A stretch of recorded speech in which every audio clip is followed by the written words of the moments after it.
to do the muscle energy technique, the post-isometric method for lat dorsi.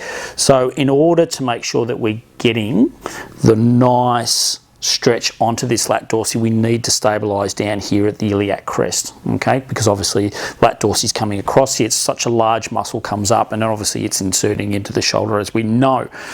So in order to make sure that we find that point of resistance, that bind, we're going to stabilize at the iliac crest.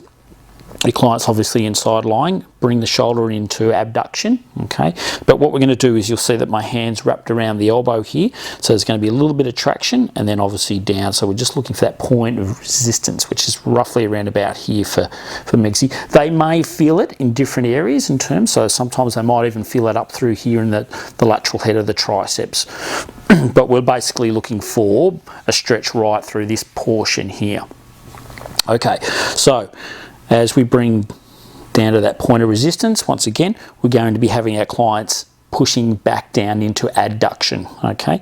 So we'll get Megsy to push into our hand, okay? So once again, as I said, I'm basically holding just above the elbow itself, 20-30%, and about 12 seconds, and relax, okay? Stabilizing here, and then taking into the next point of resistance, holding that, getting that stretch, okay? Then we go into the contraction process again, pushing up,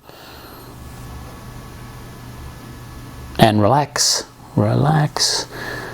Next point of resistance, beautiful. So this is really good for your overhead athletes, so especially your throwers, push up against Megan, swimmers, and obviously Megsy here, she's a dancer, so she's definitely using these lat dorsis. And relax. So on that last one, make sure that your client takes a big deep breath and out, and then we really hold that last sort of stretch. Okay, so that's the lat dorsi. So remember, stabilizing at the iliac crest, really important. Remember, the trigger points are up in this area here when we're talking about trigger point activity. So any of the soft tissue work or the trigger point work we're going to be doing, obviously we're going to be looking at blending through this area and opening up that range of movement.